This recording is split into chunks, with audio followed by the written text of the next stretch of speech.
நமசிவாயம் வாழ்க, நாதந்தால் வாழ்க. அனைவருக்கும் மயிலாடுதுறை ஜோதிடர் விஷால் விவர்தனின் இனிய வணக்கம். வாழ்க வளமுடன். நம்முடைய யூடியூப் சேனல்ல நிறைய பயனுள்ள ஜோதிட தகவல்கள், ஆன்மீக பரிகார தகவல்கள், அரசியல் பிரபலங்கள் இவங்களுடைய ஜாதக ஆய்வுகள் இது போன்று தொடர்ச்சியாக கொடுத்து வந்துட்டே இருக்கிறாங்க. அதை பார்த்து பயன்பெறுங்க. இன்னும் பல ஜோதிட தகவல் கொண்ட வீடியோக்களை தொடர்ச்சியாக பதிவிட இருக்கிறாங்க. நம்முடைய சேனலை சப்ஸ்கிரைப் பண்ணுங்க, லைக் பண்ணுங்க, பிறருக்கு பயன்படுத்தும், அதை ஷேர் பண்ணுங்க. என்னிடம் ஜாதகம் பார்க்க ஸ்கிரீன்ல தெரியக்கூடிய நம்பர் மூலமாக, வாட்ஸ்அப் மூலமா, ஆன்லைன் மூலமா நீங்க ஜாதகம் பார்க்கலாங்க. நம்ம இன்னைக்கு என்ன பதிவு பார்க்க போறோம் அப்படின்னாங்க, சிம்ம லக்னத்திற்கு வரக்கூடாத திசை. இதற்கு முன்பு நம்ம மேஷ லக்னத்திற்கு வரக்கூடாத திசை, ரிஷப லக்னம், மிதுன லக்னத்தில் பிறந்தவர்களுக்கு, கடக லக்னத்தில் பிறந்தவங்களுக்குலாம் எந்தெந்த தசை வரக்கூடாது அப்படிங்கறத நம்ம போட்டிருக்கோங்க. இந்த பதிவுல நம்ம சிம்ம லக்னத்திற்கு எந்த தசை வரக்கூடாது, அவ்வாறு வரக்கூடாத அந்த கிரகத்தினுடைய தசை எந்த இடத்துல அமர்ந்தால் நன்மை செய்யும், எந்த இடத்துல அமர்ந்தால் தீமை செய்யும் அப்படிங்கிறது இந்த விளக்கமாக நம்ம பார்க்க போறோங்க. வரக்கூடாத தசை தான், ஆனா அந்த கிரகம் இது போன்ற இடங்களில் அமர்ந்தால் பெரிய கெடுபலன் இருக்காது அப்படிங்கிறது இந்த பதிவுல பார்க்கிறோங்க. அதாவது பொதுவாகவேங்க சிம்ம லக்னம்னா அதனுடைய அதிபதி யாரு? சூரிய பகவான். சூரியனுக்கு அதிகப்படியான பகை கொண்ட கிரகம் எது அப்படின்னா சனி பகவான். சூரியனுக்கு நேர் எதிரான குணாதிசயங்களை கொண்டவர் யாரு அப்படின்னா சனி பகவான். சூரியனுக்கு மிகப்பெரிய கடுமையான பகைகரமா அவர் வருவார். காலபுருஷனுக்கு நீங்க பாத்தீங்க அப்படின்னா, காலபுருஷனுக்கு 5ஆம் அதிபதியாக வரக்கூடியவர் சூரியன், காலபுருஷனுக்கு பாதகாதிபதியாக வரக்கூடியவர் சனி. சூரியன் என்ற வீட்டிற்கு 6ஆம் அதிபதியாக சனி வருவார். 6 குடையவர் அவர் தான், 7 குடையவர் அவர் தான். சனி என்ற வீட்டிற்கு, அதாவது மகர வீட்டிற்கு 8ஆம் அதிபதி, அட்டமாதிபதியாக சூரியன் வருவார். இந்த சிம்ம லக்னத்தில் பிறந்தவங்களுக்கு சனி தசை வரக்கூடிய காலங்கள் கடுமையான காலகட்டமா இருக்கும், வரக்கூடாது. அது போன்ற காலங்கள்ல வரும்போது, ஏன்னா சிம்ம லக்னத்திற்கு 6 குடையவர் ருண ரோக சத்ரு ஸ்தானாதிபதி, வம்பு வழக்கு கடங்கார ஸ்தானாதிபதி, நோய் ஸ்தானாதிபதி சனி பகவான். சூரியன் லக்னத்துல பிறந்தவங்களுக்கு, அதாவது சிம்ம லக்னத்துல பிறந்தவங்களுக்கு சரி இது போன்ற தசை வருது, எந்த இடத்துல அமர்ந்தால் நல்லது செய்யும்? அப்ப இதற்கு விதிவிலக்குகள் உண்டா? விதிவிலக்குகள் உண்டு. பொதுவாகவே அவயவ கிரகங்கள் 3, 6, 10, 11ஆம் இடம் என்று சொல்லக்கூடிய உபஜய ஸ்தானத்துல, வெற்றி ஸ்தானத்துல, நட்பு நிலையில அமர்ந்தால் நன்மை அப்படிங்கிறதும் இதுல விதிவிலக்காக வரும். பொதுவாகவே சிம்ம லக்னத்துல பிறந்தவங்களுக்கு லக்னத்திலே சனி அமர்ந்தால், பொதுவாகவே லக்னத்துல சனி அமரலாமா? எந்த லக்னமாக இருந்தாலும் லக்னத்தில் சனி அமர்வது சிறந்தது அல்ல. எல்லாவற்றிலும் தடை தாமதங்களை, எல்லா முயற்சியிலும் தடை தாமதங்கள், எதையுமே திறம்பட செயலாற்ற முடியாத நிலைப்பாடு, சோம்பேறி தன்மையை கொடுப்பது, இது போன்ற ஏதாவது ஒரு ரூபத்துல சற்று பாதிப்புகளை கொடுத்துக்கிட்டே இருக்கும். அப்ப இந்த விஷயங்களை லக்னத்தில் அமரக்கூடிய சனி தருவார். அப்ப 6ஆம் அதிபதியாகி அவரே 7ஆம் அதிபதியாகி லக்னத்தில் இருக்கார்.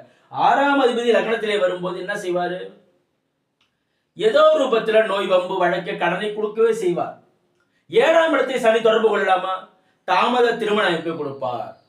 அப்ப லக்னத்தில் அமரக்கூடிய சனி 7ஆம் இடத்தோடு தொடர்பு கொள்வது என்பது 7ஆம் இடத்தோட தன்மையை சற்று குறைக்கவே செய்வார். கூட்டாளிகள் ரீதியான விஷயங்கள்ல கடுமையான கஷ்ட நஷ்டங்களை கொடுப்பார், தாமத திருமணத்தை கொடுப்பார், மனைவியோடு ஒற்றுமை தன்மை இல்லாத நிலைப்பாட்டை ஏற்படுத்துவார். ஆனா எல்லாவற்றுக்கும் விதிவிலக்கு உண்டு. இந்த சனி ஒரு குருவின் பார்வையில, குருவினுடைய இணைவில் இருக்கும்போது இதனுடைய தாக்கத்தை சற்று குறைப்பார் அப்படிங்கிறது சொல்லலாங்க. பொதுவாக 2ஆம் இடத்துல சனி அமரலாமா? குடும்பஸ்தானத்துல. குடும்பஸ்தானத்துல சனி அமர்வது என்பது சிறந்த பலன் இல்லை. 2ஆம் இடத்துல சனி அமர்வது என்பது எங்கே பார்ப்பார்? 8ஆம் இடத்தை. 8ஆம் இடங்கள் என்னங்க? ஆயுள் ஸ்தானம். ஆயுள் ஸ்தானத்தை சனி பார்க்க கூடாது. ஆயுள் ஸ்தானத்துல சனி இருக்கலாம். ஆயுள் ஸ்தானத்தை சனி எந்த இடத்தை சனி பார்த்தாலும் அதனுடைய தன்மையை குறைக்கவே செய்வார். இந்த அமைப்பு இங்க உண்டுங்க. அதே போல 3ஆம் இடத்துல சனி அமரலாமான? தாராளமாக அமரலாம். சனியுடைய, புதனுடைய வீட்டில் சனி நட்பு தான், ஆனா குடும்பஸ்தானத்தோடு தொடர்பு கொள்வதும் 8ஆம் இடத்தோடு தொடர்பு கொள்ளக்கூடிய அமைப்பு சிறப்பில்லை. ஆனா 3ஆம் இடத்துல சனி அமரலாம். 3ஆம் இடத்துல சனி உச்சம் பெற்று அமர்ந்திருப்பார். சனியை பொறுத்த வரைக்கும் மறைந்து உச்சம் பெறுவது நல்லது. 3ஆம் இடத்துல மறைந்து உச்சம் பெறுகின்றார் உபஜய ஸ்தானத்துல. அப்ப இந்த இடத்துல அமரக்கூடிய சனி நல்ல பலன்களை வழங்குவார். மேலும் சுபத்துவம் அடைந்தா இன்னும் நல்லது. சுபத்துவம்னா சுபகரத்துடைய பார்வையிலே சேர்க்கையில இருப்பது. 4ஆம் இடத்தில் அமரக்கூடிய சனி விருச்சக வீட்டுல செவ்வாயோட வீட்டுல அப்படி ஒண்ணும் பெரிய நல்ல பலன் இல்லை. இந்த இடத்துல செவ்வாயோட வீட்டுல 4ஆம் இடத்துல தாய் வழி உறவுகள் ரீதியான விஷயங்கள்ல பிரச்சனைகளை கொடுப்பார்.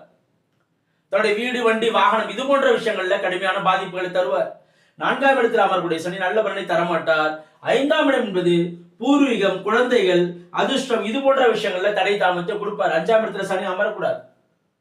5ஆம் இடத்துல சனி அமர்வது என்பது சிறந்த நல்ல பலன் இல்லை. ஆனால் ஒரு சுபத்துவம் அடைந்திருக்கின்றார், ஒரு குருவின் பார்வை இருக்கின்றது, பரவாயில்லை என்று அமைப்படுக்கலாம். 6ஆம் இடத்துல 6ஆம் அதிபதியாகவே சனி அமர்வது என்பது 6ஆம் அதிபதி போலவே செயல்படுவார். ஆனா இதுல ஒரு ஜெனரலான விதி என்ன இருக்கு? 6ஆம் இடத்துல பொதுவாக பாவகர்கள் அமரலாம். கடன், வம்பு, வழக்கு, நோய் எதிரியை தரமாட்டார்னு சொன்னாலும் கூட 6ஆம் அதிபதியாகி அவர் 6ஆம் இடத்துல அமர்வது என்பது சிறந்த அமைப்பு இல்லை.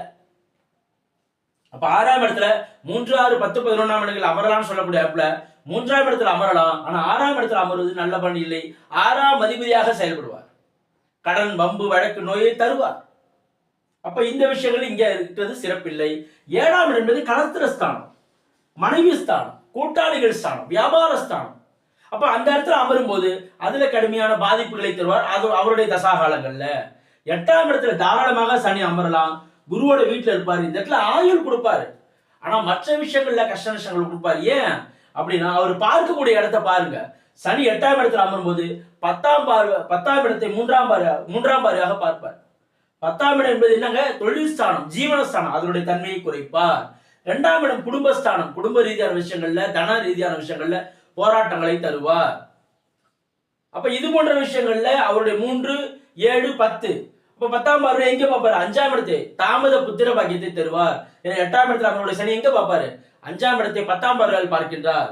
அப்ப 8ஆம் இடத்துல சனி அமர்ந்தா காரகபாவ நாஸ்தி கிடையாது, ஆயுள் அமைப்பு நன்றாக இருக்கும் என்று சொல்லலாம். அதே நேரத்தை அவர் பார்க்கக்கூடிய இடங்கள் எல்லாமே என்ன ஆகும்? வலுப்பெறாது. அந்த இடங்கள் பாதிக்கப்படவே செய்யும். 9ஆம் இடத்துல சனி அமர்வது என்பது நீச்சம் என்ற நிலையில வருவார். ஆனா தகப்பனாருடைய ஸ்தானம், தந்தை வழி உறவுகளுடைய ஸ்தானம், பூர்வீக ஸ்தானம், அதாவது தன்னுடைய பாட்டனார் இந்த இது போன்ற அமைப்புல வரும். அதாவது பித்ருக்கள் அமைப்புல வரும். அப்ப அந்த இடத்துல சனி அமர்வு என்பது அந்த வழிகளில் ஏதாவது ஒரு குறைபாட்டை ஏற்படுத்திட்டே இருப்பார். அது மிக முக்கியமா தந்தை ஸ்தானம் நம்ம சொல்லுவோம். அப்ப இந்த இடத்துல சனி நீச்சம் பெற்று அமர்வது என்பது சிறந்த அமைப்பு இல்லை. அப்ப எல்லாவற்றிலும் என்ன சார் விதிவிலக்கு? ஒரு சுபகிரகத்தினுடைய பார்வை சேர்க்கை இருக்கின்றது. அந்த இடத்தினுடைய தன்மை பெரிதாக பாதிக்கப்படாது. 10ஆம் இடத்துல அமரக்கூடிய சனி தாராளமாக 10ல சனி அமரலாங்க. இந்த இடத்துல என்ன ஒரு பாயிண்ட் இருக்கும்? சுபத்துவம் மட்டும் இருந்ததுன்னா இந்த சனி திசை அபாரமான திசையாக இருக்கும். ஏன்னா இந்த இடத்துல சுக்கிரனுடைய வீட்டிலே நட்பு நிலையில இருப்பார். 11ஆம் இடத்துல சனி தாராளமாக அமரலாம். புதனுடைய வீட்டில் நட்பு நிலையில இருப்பார். அப்ப 3, 10, 11ஆம் இடம் இது போன்ற இடங்கள்ல சிம்ம லக்னத்துக்கு சனி அமர்வது நல்ல பலன். கடகத்துல சனி எப்போதுமே பகைத்தன்மை தாங்க. கடகத்துல சனி அமர்வது என்பது சிறந்த அமைப்பு அல்ல அப்படி சொல்லலாம். பிளஸ் கடகத்தில் அமரக்கூடிய சனி எந்த வீட்டோடு தொடர்பு கொள்வார்? 6ஆம் வீட்டோடு தொடர்பு கொள்வார். 6ஆம் இடத்தினுடைய தன்மையை வலுப்படுத்தி செய்வார். இந்த இடத்துல நீங்க என்ன பாயிண்ட் வருவீங்க? 6ஆம் இடத்தை சனி பார்த்தா அதனுடைய தன்மையை குறைக்க தானே செய்வார். 6ஆம் அதிபதியாகி 6ஆம் இடத்தை அவர் பார்க்க கூடாது. அப்ப அந்த இடத்தினுடைய பலனை வேற லக்னங்களுக்கு 6ஆம் இடத்தை சனி பார்ப்பது கரெக்ட். ஆனா சிம்ம லக்னத்திற்கு 6ஆம் இடத்தை சனி பார்த்தார்னா 6ஆம் அதிபதியாகி அவர் 6ஆம் இடத்தை பார்த்து 6ஆம் இடத்தை வலுப்படுத்துகின்றார். தன்னுடைய 7ஆம் வீட்டிற்கு 6ல் மறைகின்றார் அப்படிங்கிற பாயிண்ட் வருங்க. அப்ப இது எந்தெந்த இடத்துல சனி அமர்ந்தா நல்லது? 3, 6, 10, 11ஆம் சொன்னாலும் கூட 3ஆம் இடம் 10, 11ஆம் இடங்களில் அமர்வது என்பது நல்ல அமைப்பு. சிம்ம லக்னத்திற்கு எந்த நிலையிலும் சனி திசை வருவது என்பது பெரிய யோக பலனை தருவது இல்லை. எல்லாவற்றிற்கும் முத்தாய்ப்பாக லக்னம் லக்னாதிபதி நிலையை நாம் சீர்தூக்கி பார்க்க வேண்டும். அந்த சனி சுபத்துவமாக இருக்கின்றாரா, கடுமையான பாவத்துவத்தை அடைந்திருக்கின்றாரா அப்படிங்கிறது பார்க்கணும். கடுமையான பாவத்துவம் என்றால் சனி எந்த நிலையிலும் செவ்வாயோடு கூடவே கூடாது, சனி எந்த நிலையிலும் ராகுவோடு இணையக்கூடாது, சனி கேதுவோடு தாராளமாக இணையலாம். சூட்சம வழி என்ற அடிப்படையிலே அங்க சனி திசை என்பது நல்ல திசையாகவே இருக்கும் என்று சொல்லலாங்க. இது போன்ற இன்னும் பல ஜோதிட தகவல்களை தொடர்ச்சியாக நம்முடைய சேனல்ல பதிவு செய்வோம். நன்றி, வணக்கம். வாழ்க வளமுடன், வாழ்க வையகம், வாழ்க பிரபஞ்சம்.